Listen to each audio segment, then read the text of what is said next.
Hi, my name is Susi Feltch-Malohifo'ou, and this is my husband. I'm Simi Poteki, and we started this group called Cover Talk for men to stand with women against domestic violence.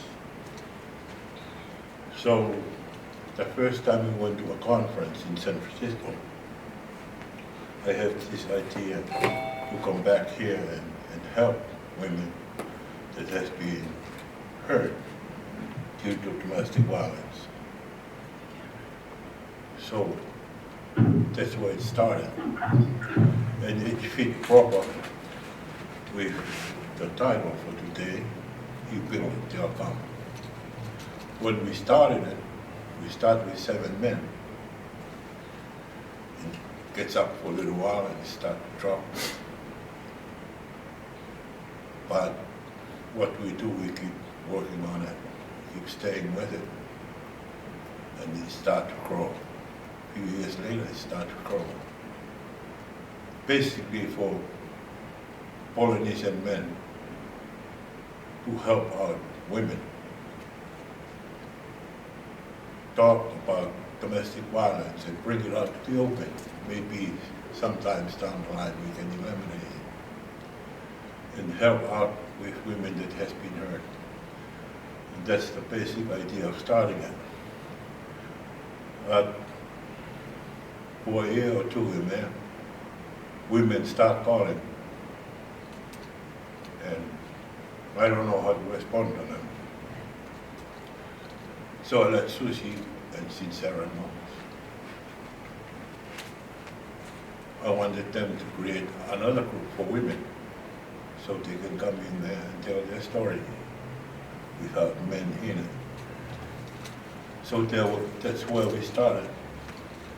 And it started to grow, but then again the non-Polynesian women comes in. And Polynesian women wanted it separate. And we did that, and what I told Susi, it's proper to bring those non-Polynesian women so we can help them. Because maybe down the line, a Polynesian man will hurt them. Or maybe their problem starts from marriage to a Polynesian man. So that's where we started. And this is 5 or 6 years later, we're still going, and we're going strong. And I'm proud of it. So we were asked today to talk about Build It and They Will Come. And that comes from a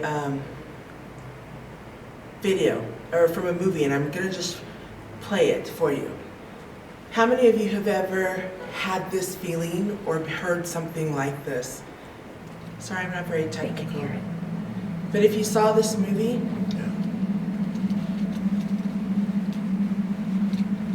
how many of you heard something in your soul tell you something? And in this movie, he heard a voice tell him to build it and they will come.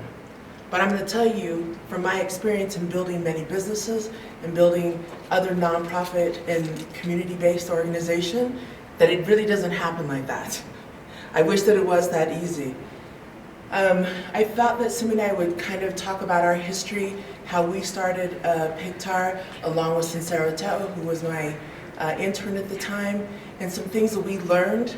And we hope to give you some tools. We'd really like other people to figure out what it is that motivates them to stand up and do something in the community. So we put down some things that we thought helped us along the path. First thing was to build relationships, get to know the landscape. There's never anyone that you meet that somewhere down the line is going to end up helping you or giving you an opportunity. Asking ourselves, what difference in the world did we want to make? What was our mission, our goal? What are our values? What does it look like? What's the level up? Was our passion enough? How long could we do this for free? We were a volunteer-only organization, for a long time, but how long can you really do that in the community? Okay, so sorry about that technical difficulty. So we're going to go over kind of the timeline of how we built Pictar and still building, and maybe some takeaways that you can learn in how we did this. So like Simi said, we attended a conference in June of 2013, an Asian American Pacific Island Domestic Violence Institute National Summit. And that's where Simi heard that, let's build something. And I think he shared his why of why he wanted to do this. At the same time, my intern at the time was Sincera Tao. She had attended the West Side Leadership, and they came up with this idea that we should do something in the community.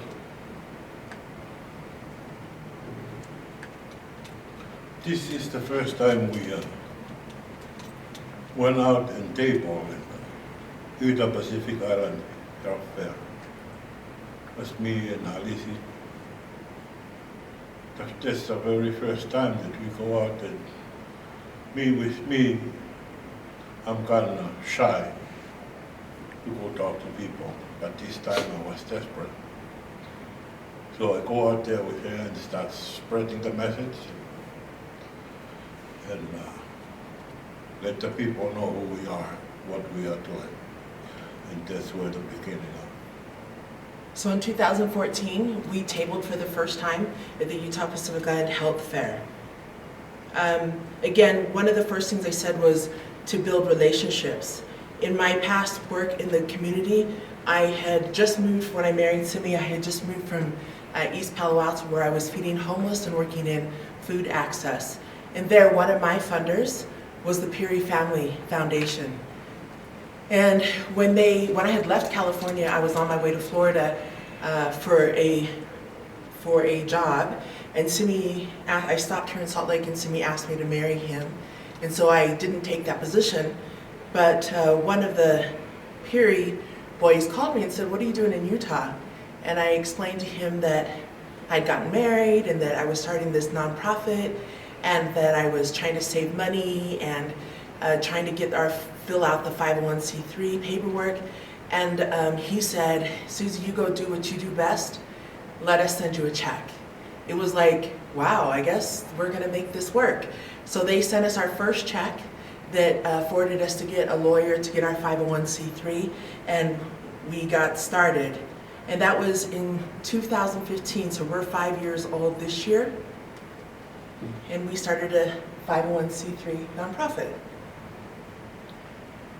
Okay, our 501c3 organization is supposed to be non-profit, but we run it as a business. What it is, when we started with no money at all. But we believe in it, so we used our own to start it. And then very soon, Joyce came, helped us out with funding and material. Tracy Allman from the University of Utah comes in and tells us, do whatever we want to do, I'll pay for it. And that's how we start. People believe in us to get it going. So they fund us to start this organization. That's the beginning of it. So I just wanted to say, I know in our community, sometimes we hear the word nonprofit and we think that that means you don't have any money. And I just wanted to show you some of the largest nonprofits in the revenue amount that they make. United Way makes $3.3 million in revenue. Feeding America, $28.8 million. Salvation Army, $2 billion a year. So, you know, I have been a serial entrepreneur, and with Simi's background in himself in owning a trucking company, he was not going to let me do this, I guess, in the red. And so from the beginning, he has been adamant in the way that we handle money and making sure that we have the money to do what we need to do. So in 2015, we started most of our programming. We started the Pacific Island Heritage Month, the film series. We met a young woman named Agnes Lomu-Panutani, who I'm very moved by her presentation today.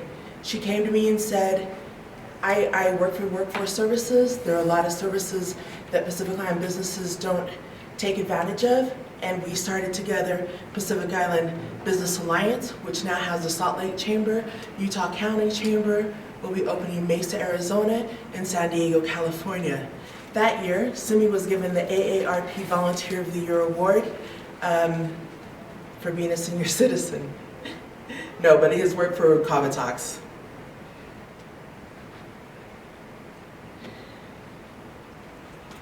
We are an AAA rating, and what that stands for is Advocate, Ambassador, and Answer. That's what we do. We advocate for what we do, being an ambassador, all of us, included the community and the people that we work with, and we go out and ask people, how can we help them? In 2015, we met another young lady in the community. Her name was Alisi McGaffey. She was an artist, and she said, I want to see more Pacific Island art in Salt Lake City. So with her, we created Pacific Enriching Arts of Utah, and she had an art exhibit. That year also, we started Hats Off Awards. We wanted to make sure that organizations and people in the community were highlighted. If every other community could have an awards, we wanted to have one for our community to share the amazing work that was going on in our community.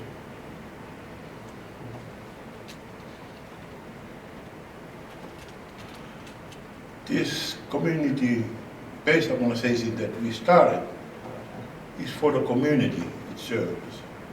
We need all hands and hearts and minds to help us move this thing forward. In 2016, after Simi and the men started working, we got phone calls. We only got phone calls from women though, none of the men were calling. And what every woman was calling about was sexual assault within their own families. And I said to Simi, wow, we barely even scratched the surface of domestic violence. But all the calls we're getting are about sexual assault. What do we do? And his response is, we started doing sexual assault. And I said, Simi, how can we do that? Our community barely can say domestic violence openly. And now you want us to say sexual violence? He said, yep, that's what we're gonna do. And so that year, we began our first Pacific Island Women's Empowerment Group, Wednesday night at Sorensen Center down in Glendale. And from there, today, 5 years later, we have 3 weekly groups of empowerment. We have an open women's group on Tuesday night, and now we have a ladies empowerment group of 18 to 25-year-olds that meet on Tuesday nights at 8 o'clock. And that year, 2016, a group of men and women from the empowerment group were certified as Utah sexual assault advocates.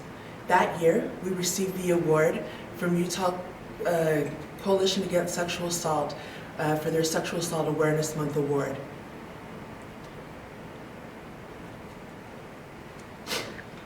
Well, what our group stands with is consistency count. We start small, and in between there we debrief. We sit and talk about what we have done and how we can move forward.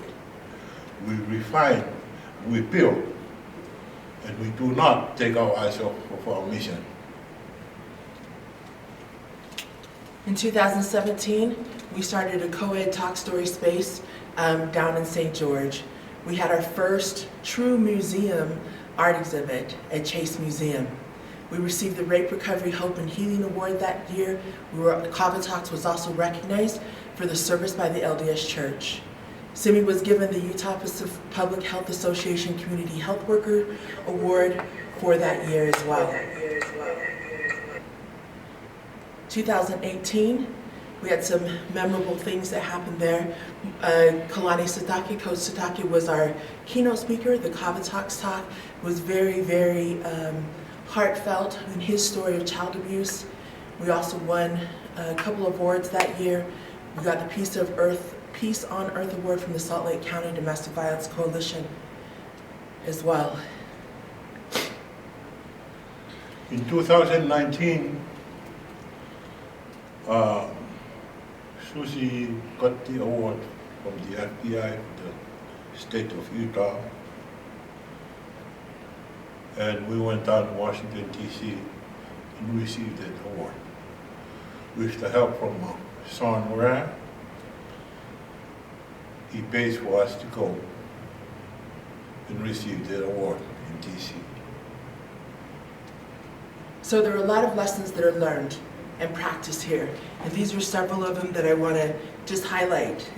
Is really that PICTAR's values are about meeting people where they are, to lean in with curiosity and not judgment, that God really is in charge. We laugh a lot, to bring others along with us, to be about whatever it is that our programs are, to enjoy the journey, learn from every engagement, from every person, and to be an example of what you want to see in the community. It has been heartwarming to hear the women from the empowerment groups today in their journeys and the work that the self-work that they're each doing. And have to say that without our board of directors, without each of the leaders of each of our programs, PICTAR is an ecosystem of programs and events. That you may come in with one program, but you will use the services from another. I'm really grateful for the people that have believed in this mission, that have helped us throughout the 5 years, and look forward to another 5 or 50 years to be able to serve our community.